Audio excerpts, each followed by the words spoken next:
rarely you see Stephen Hendry like this. This is going to mean so much to him to win this semi-final.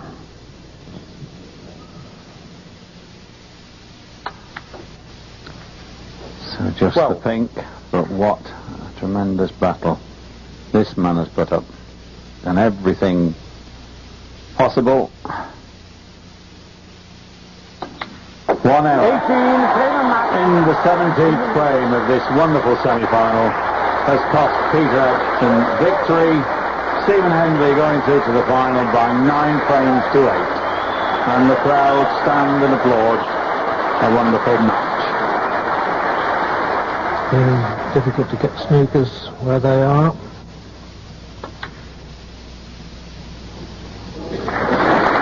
Except like that. So James Lochner concedes. He made a great fight of it from 7-2 down, and indeed from 8-4 down. But Ken Doherty goes through the winner by 9 frames to 6. And a very good afternoon to you. This is it, the final. We've had 2 really good semi-finals so far, and now the 2 winners of those head-to-head here. They both come from the same management team, but they're extreme rivals, I can tell you. And in matches they've played previous to this tournament, they've always produced high-quality snooker. No doubt at all that Stephen Hendry desperately wants to get his hands on this Royal Ivor Assurance United Kingdom trophy again. The last time he won it was 1990, and it's the second most important title in the game. As for the Irishman, Ken Doherty, well, if he wins it, it'll certainly be the biggest day of his life. And he'll be a worthy winner of a tournament that's always produced great drama here and great champions. Steve Davis, making his debut in a big-time championship. The first time he's appeared in a final. And there he is with a big smile.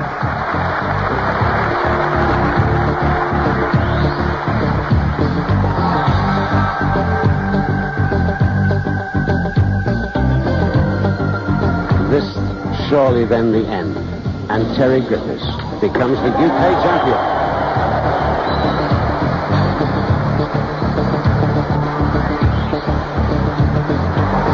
The UK Championship final, one of the best on record, is over. And Alex Higgins is the UK champion 1983.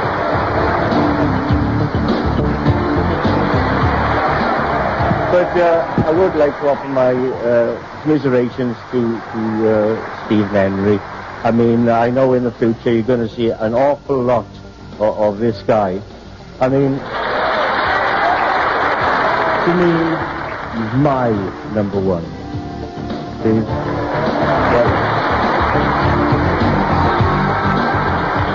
He's had 4 centuries in this championship since we've had the television cameras in. With that...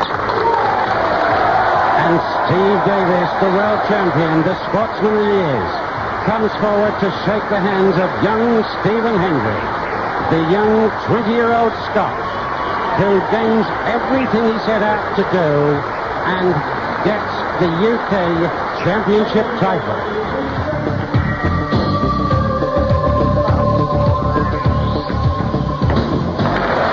Jimmy White comes forward, shakes the hand of John Claret, who with a brilliant 83 goes out a 16 frames to 13 winner and claims the UK title from 1991.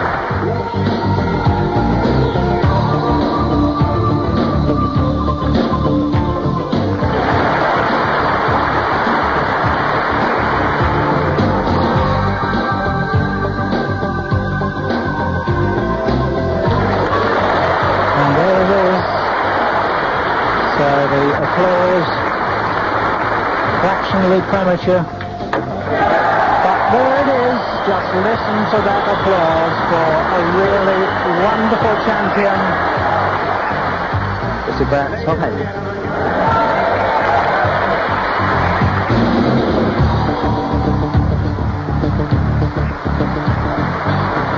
I expected that I'd have to play beyond myself, and I have done. And I'm just, well, can't believe it.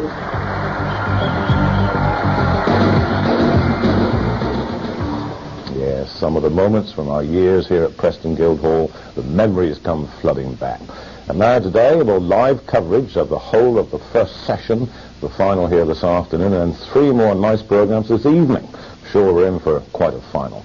As to the way the players have reached this final, well, Stephen Hendry has certainly had 2 very close calls. In round 2, he was 8-4 down to Dean Reynolds. He survived a black ball shootout before he scraped through at 9-8. Against Willie Thorne, totally different story. Stephen was majestic. He had 4 century breaks, a run of 454 points without reply from poor old Willie. And then yesterday's thriller, of course, Peter Ebdon coming back from 4-0 down to force a final frame decider that Hendry, I can tell you, was very relieved to win. As for the man from Dublin, well, Ken Doherty proved his qualities as a match winner with those last 2 victories there over Ronnie O'Sullivan and then James Watanabe. There were lots of turning points. There were moments of crisis, but Doherty very steady and really looking in the mood. Well, Ken had a day off yesterday, but I can tell you, probably like you, he was absolutely glued to the snooker here all day, and he was watching the Hendry Ebdon thriller. Stephen scraped over the line last night, so he's going to feel lucky he's still in the tournament, and it's not only the first time it's happened to him. He beat Dean Reynolds 9-8 as well when he was 8-4 down, so yeah, it's going to be strange. I played him in the final up in Scotland, and I beat him 9-7 there, so I've nothing to fear. I mean, I'm just going to go out and enjoy the game. I love playing Stephen, you know, he inspires me to play well, and I relish the chance of, you know, taking a scalp like an Indian. Yeah, I think I made mistakes near the end last night, and we were both making mistakes at the crucial times. I think today's match is going to be different. And I don't think you'll see as many balls missed today. I hope not, anyway. The way the balls land on the table, the way they break, that's the way you play the game. You know, you don't worry. Stephen can't do anything when he's sitting in his chair and I'm at the table, and I can't do anything when I'm sitting in my chair. And that's one of the beauties of our sport, you know. And once you're at the table, you're in command, and that's where you've got to make the most of your opportunities. You know, I know how good Ken is. I think he's definitely potentially a top 4 player. You know, and possibly a future world champion. He doesn't lack in any department of the game. No, I don't fancy a prediction whatsoever. I'll just, as I said, I'm just going to go out and enjoy it. We played each other quite a lot, Stephen and I, and it's always been very, very close. So I predict a very, very close game, maybe 10-8, 10-9, 10-7, something like that, you know. Hopefully it'll go my way, but I'll just keep my fingers crossed. I hope the luck of the Irish is on my side today. Luck of the Irish, perhaps, against the pride of Scotland. They're both 25 years old. They've met 6 times. Hendry's won 4 of those matches, and as Ken Doherty said, he won the last final they played, and he's going to remember that one, I can tell you. That was up in Scotland. As ever, my guest on final day was John Vogel. Afternoon, John. Afternoon, David. I think you're looking forward to this, aren't you? Yeah, it's a great match.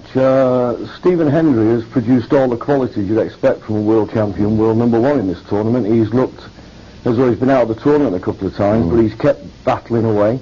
And he did last night. He's shown great character. It just makes you wonder how much that match could have taken out of him, you know, because it was tough. Yeah, I mean, he thought he'd gone, I know, at one stage, but he would never think that on the table, because every time he comes back to a situation, he's out of his chair like a rocket, isn't he? Oh, yeah, and I think that's what makes champions, you know, that are never going to give it. And I've always said that Ken Doherty is a potential champion, and put the 2 ingredients together, and they make for a great final. Ken's looked pretty relaxed throughout his matches, even though there's some great moments of pressure out there. Yeah, he's a very fluent player, Ken. I mean, he's missed probably 1 or 2 chances I'd expect him to get in his matches, but his game against Watanabe, I thought he played really well, because I thought Watanabe was, well, looking like a likely winner of the tournament. Sounds like you might have had a wager. No, I don't have wagers on snooker players. I can't back a winner on the horses, so I'm not going to have a bet on snooker players. Well, I wonder you're backing it this afternoon. As I say, live coverage of the whole of the first session. The players at the moment backstage here, waiting to be introduced. Pensive-looking Ken Doherty. Biggest day of his life, no doubt about that. But an excellent player, and already the titles to his credit. And look at Stephen Hendry there in the background there. Alan Hughes, I think, is waiting to introduce them. Ladies and gentlemen, now that you know the players, the first one of the finest talents to come out of Ireland for many a year with the 10th second to none. As an amateur world champion and since turning professional, he's beaten the best. Ladies and gentlemen, it's a